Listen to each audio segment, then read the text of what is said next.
Hello crafters, this is Yana Smakula. Welcome back to my channel to the It's a Christmas Season video series for 2021. I've had It's a Christmas Season series on my blog last year when I shared loads of Christmas card ideas. Christmas is my favorite holiday and it is my favorite time of the year, and I wanted to make it even more special this year. So in the spur of the moment, I decided to have a video series and share my Christmas 2021 cards with you in a video format here on YouTube. I already have a couple of cards and videos planned, and I'll be sharing those through the rest of the year, and I hope you'll join me.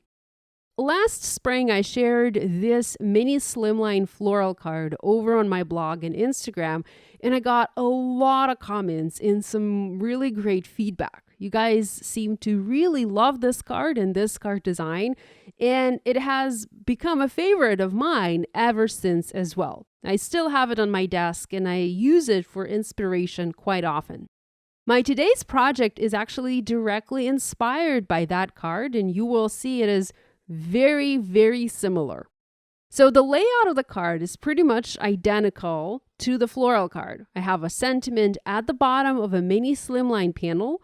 The sentiment is foiled, and I also have pretty embellishments up at the top, filling the panel. I started working on my card by foiling a sentiment at the bottom of 3¼ by 6¼ inch midnight green cardstock panel from Simon Says Stamp. Now, many of you asked me which colored cardstock is best for foiling. Now, this particular color of cardstock from Simon Says Stamp, midnight green, foils rather well. It works really well for foiling sentiments or little not very solid details. So I often like to use it for foiling sentiments for my cards. Now, if you're new to hot foil stamping and you have no idea what I'm talking about, please do check out my hot foil stamping playlist here on YouTube, where I share the basics of foiling, my best tips and tricks, and I also walk you through the hot foiling process. It's very addictive, it's very fun, and the foiling looks simply phenomenal. I'm not going to show you how to foil in this video. So here I foiled a sentiment from the new Spellbinders Gifts of Christmas Glimmer Sentiments set for 2021, and I foiled it in gold foil. It reads, "All hearts come home for Christmas." It's a very sweet sentiment and kind of different from your traditional Merry Christmas. I really love the way it looks on this dark green cardstock. It's very beautiful. Next, I created a bunch of tiny little ornaments for my card. Here's a close-up of one of the ornaments. You can see how pretty that looks. You have a little light pink ornament, you have a glitter gold ornament topper, a little white flower to decorate the ornament, a few leaves, and even a sparkly gem in the center of the flower. And this little beauty was created using two different die sets from Spellbinders.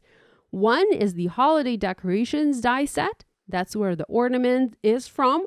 And the other set is Shopping Spree. That's where the little flower and the leaves are from. You can substitute the latter, the Shopping Spree, with any other die set you might already have in your stash where you have a little flower and little leaves. And Spellbinders has loads of die sets like that. By the way, I have all of the supplies I'm using today listed in my video description below, and I have links to multiple stores, so be sure to check that out if you'd like to get some of these products for your crafting. Now, these ornaments are easy to make, but they do require quite a bit of die cutting, as they're quite small and you do need quite a lot of ornaments to fill a card of this size. I like to cut all of the pieces in all of the layers first. I then sort them in a little dish. Here I have the Spellbinders Bloom palette. It is actually perfect for holding little pieces like these. And once I have all of that die cut and sorted, I then assemble a bunch of ornaments at once. Here, I was first planning to use a different color palette. So you can see I have rose gold ornament toppers. I also have peach, pink, and light blue ornaments. But later, I changed my mind and I went back to the traditional red and green. But regardless of the ornament's color, the assembly is the same. To assemble these ornaments, you need to adhere the little ornament topper onto the ornament. It's that simple. I like to use my Barely Art glue and then a jewel picker tool like this crystal katana tool to position the tiny topper on top. You have ornaments in 2 different shapes in this die set, creating a nice variety for your card. And I tried alternating both shapes for my project. I also decorated some of the ornaments with the little bows, and the bows were cut using dies from yet another die set from Spellbinders from the Open House Topiary set.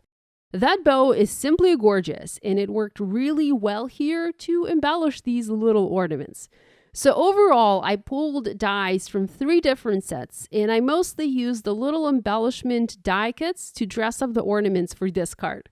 I love the fact that Spellbinders dies come with all sorts of little accessory pieces to help you really go all out and dress up your projects however you like. Now, as for the colors, I used cardstock from Spellbinders, from Simon Says Stamp, and from Hero Arts. These are my 3 favorite companies who make colored cardstock. So red is Simon Says Stamp Schoolhouse Red, green is Simon Says Stamp Green Apple, blue is the Spellbinders Glacier, pink is the Hero Arts Peony, pale yellow is the Spellbinders Alabaster, and I also used gold glitter cardstock from Simon Says Stamp. I used foam adhesive squares for each of my ornaments and popped the ornaments up on the card, creating some dimension. I rarely go for flat one-layer projects. I always like to add some sort of dimension to my card, and for that I use a lot of foam adhesive. I kind of worked from the bottom up, and I added ornaments filling the background in. Now, this is a mini slimline card, and it measures 3¼ by 6¼ inches, but you can easily adapt this design to any other card size you like. Maybe you prefer A2 projects, you can easily change this up and have the same design on an A2 card. I also used Spellbinders gems to dress up the card, and I used quite a lot of gems. I went with gold gems from the Gold Mix set. Now, the Spellbinders gems are actually quite new. It's a new product they released, I believe, last spring, and they originally came out with just 3 sets. So they had the gold mix, the silver mix, and the crystal mix, I believe. Now they've added some additional colors, so you have the red, the green, and then there's pink and teal. And I'm telling you guys, these gems are fantastic. They're self-adhesive, and they come in 4 different sizes, and they're quite small. I particularly love that there's even the tiniest, the smallest size, and I feel like that smallest size is like maybe 2 millimeters. It's really small. So that works really well as an additional embellishment for an element like the ornament, because the ornament is so small, you don't really want to place a big gem on top of it. I'm sorry my head was getting in the way here. I was trying very hard to see what I was doing, and I had to get in a little closer to my project. I used my tool-in-one. This is the new and improved tool-in-one from Spellbinders, and it has an angled pick, and that helps pick up the gems or any other pieces and position them on the ornaments to dress them up. I also added some gems directly onto the background of my card to fill in any gaps that I had, and again, that worked quite well. I added this panel onto a white side-folding card base, and I called this card done. So here's a close-up look at this Christmas card project, part of my It's a Christmas Season card making video series for 2021. Let me know in the comments below if you'd like to see more videos, if you think this is a good idea to have a Christmas series like this. Please do share any feedback you have. Thanks so much for joining me today. Love you guys, and I'll see you next time. Hopefully the next video is not going to take me too long to finish. Okay, thanks guys. I'll see you next time. Bye.